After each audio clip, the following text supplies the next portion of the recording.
I've always wondered who was behind the costumes. I was unfortunate enough to find out when I took my son on his first trip to Disney World.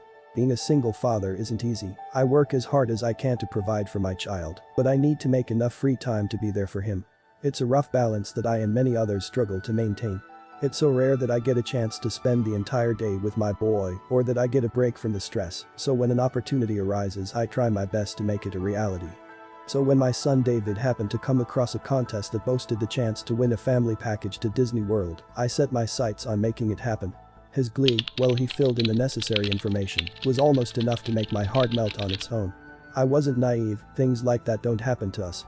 After losing her I learned that you can't count on things to work out for you. After David submitted his form I started to scour my work schedule for any opening I could take and still be there to provide. Earlier mornings got earlier and my workload increased tenfold, but it would all be worth it, that's what I thought anyway. The contest ran for a month and a half to give people time to send in their entries and me time to save up for 2 tickets. I stayed up on a night I had free and printed a mock-up letter stating that David had won the contest. Stuffed it inside a wide envelope and placed it ever so gently inside out rusty mailbox, then all I had to do was wait for him to come home. When I tell you this boy's whole world lit up like the 4th of July when he opened that letter, man, I hope I never forget his smile. Thought he was going to damn near rip his cheek open grinning that hard. We set a date, one where I could get the 3 days off work I needed. Even though the trip was still a few weeks away, David was all packed and ready to go the night he received the letter. He told me all about how jealous his friends were, never even questioned why the family pack only consisted of 2 tickets. I can't speak for all parents, but Disney World was miserable. It was far too hot and within a few minutes of walking around in the unrelenting sun, I could feel my sweat clinging to my clothing. David wanted to see every bit of the park that he could, he would run up to every mascot, I could tell he was getting flustered with the ones that couldn't talk back. I could tell it was going to be a problem. I love the boy, but he isn't great at letting things go. I guess most children are like that. The park was so loud, my feet started to hurt as we stood for unreal amounts of time in line for one ride at a time. I wasn't there for me though, I was there to spend time with David and watch him immerse himself in all his favorite movies.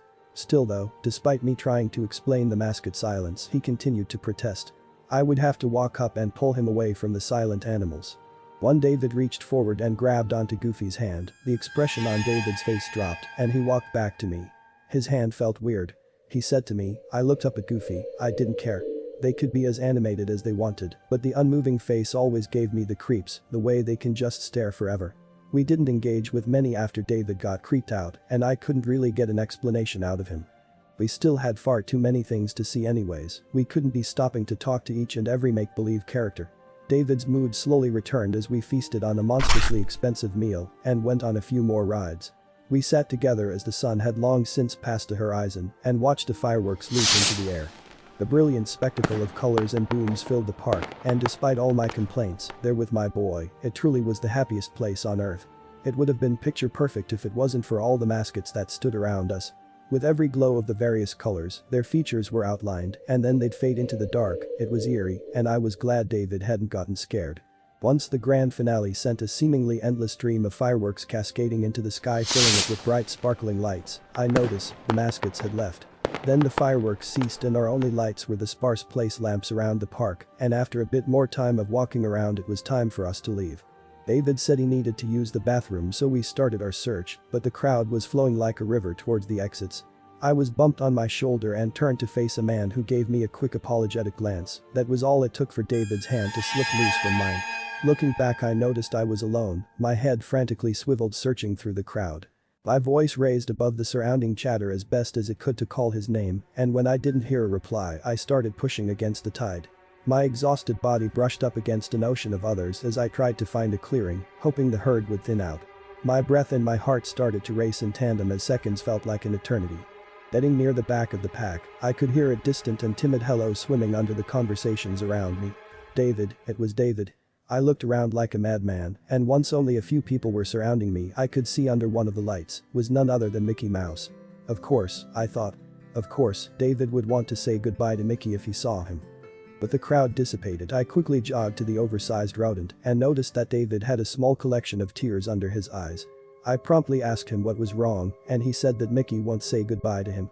The last thing I wanted was for David's final memory of the park to be a negative one, all he wanted was a goodbye. I stood up straight and looked the mouse in his saucer-sized black pupils, then back at my son who was wiping his cheeks. Slowly I stepped forward and leaned in towards the mouse's ear and did my best to keep a whisper my son could hear. "Hey, I know you're not supposed to, even if it's the worst impression, please just say goodbye." There was a moment of silence and when I didn't receive a response I started to pull away from Mickey. "Daddy?" David chimed in and when I turned my head I noticed that Goofy had closed in on us. Looking back to Mickey, in the dark when I stared into his pupils, it seemed like the dark they were made of was swirling. I told David that we should just get going, but he said he wanted a goodbye and grabbed Mickey's hand. Mickey grabbed back. The grip must have been strong as David immediately started to struggle against it and screamed for me. "What the hell?" I shouted towards the rat. I reached out to grab Mickey's arm, and when my hands made contact, I understood David's previous statement. Weird was the only word I could come up with too. Whatever was under the costume was much skinnier than a person should be. The mass I grabbed onto felt like it was constantly shifting around under my hands. I wanted to leave the park, but I also wanted to give my son fond memories of it. I didn't want things to get physical. I turned to look at David, but instead of being able to focus on calming him down, I noticed Goofy was walking closer to us. The illumination above us cast completely on the front of Goofy, and the costume's fabric was writhing. Like hundreds of fingers were under the costume all pressing on the inside of it. That was enough. I'd just buy the kids some damn ice cream on the way home. "Let go or I'm going to hit you," I warned. I was tired, but the thing under my hands didn't feel like it had any muscle to speak of.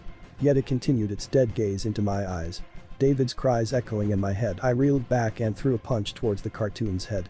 I thought it had come completely off, but it was just hanging off its shoulder, held together by a thin black string. A string that was moving around to pull the head back into place. Mickey's grip loosened and David was able to wriggle free, but me, I could feel two light brown arms wrapping around me. "Run to the exit, David," I exclaimed as I wrestled against the dog trying to hold me in place. "That's enough," a sweet voice commanded, and in response Goofy pulled away from me. I adjusted my gaze to the female voice that saved me. "Sorry, nighttime is feeding time," she spoke. I was beside myself as I looked into the face of Sleeping Beauty. The actor stood under the lamp across the path with her hands clasped together. Mickey and Goofy stepped away from us. Mickey, now with his head back on his shoulders, stepped into the shadow. Sleeping Beauty walked forwards with an unwavering smile. "We have to take care of our young, don't we?" she spoke, looking at David but clearly addressing me. "What's your name, little guy?" David looked at me and back to Sleeping Beauty. "David," he whispered. Sleeping Beauty lowered herself to David's eye level and gave him a nice toothy smile. "Goodbye, David," she spoke, soft and kind, with one of her hands reaching out to hold David's hand. "And good night." Raising back up to meet my stare, she continued her almost inhuman smile. "You're going to want to get that off of you." She pointed at my arm. There was what I first thought to be a strand of hair resting on my bare arm. What I thought was a hair then spread out and seemed to multiply until it was a scraggly clump with thin strands reaching around. I felt a small prick as a number of the strands seemed to try and wriggle their way into my pores. Quickly I raised my other hand and grabbed the mass. As I pried it from my arm, the strands continued to brace into my skin. With enough effort, the tendrils were snapped loose, and I chucked the mass to the ground before it could latch onto my hand. The clump moved across the tiled road until it found Sleeping Beauty, who bent over and let it rest in her gloved hands. She nodded, and with that, I grabbed David's hand once more and pulled him towards the exit.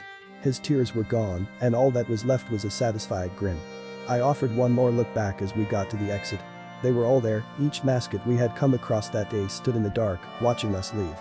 Our drive home was long, quick for David though. He passed out in the passenger's seat clutching one of the souvenirs we had purchased. I tried to get the images out of my head on the ride home, each stray strand of hair in the car sending me into a mild panic until the wind pouring in from the windows whisked it away. I think what was most disturbing to me, even as horrific as the fur mascots were, being held together by whatever the hell was inside there, was Sleeping Beauty, her calm and collected attitude, and most unnerving, when she flashed that toothy grin to my son. The light above us perfectly bounced off those pearly whites and the black strands that were poking out from the small gaps in her teeth. David has never brought it up, despite me asking if there was anything he wanted to talk about, and he only reminisces about the positive experiences of that day. I'm not sure if we'll ever go back, but if we do, we'll be sure to leave before closing time.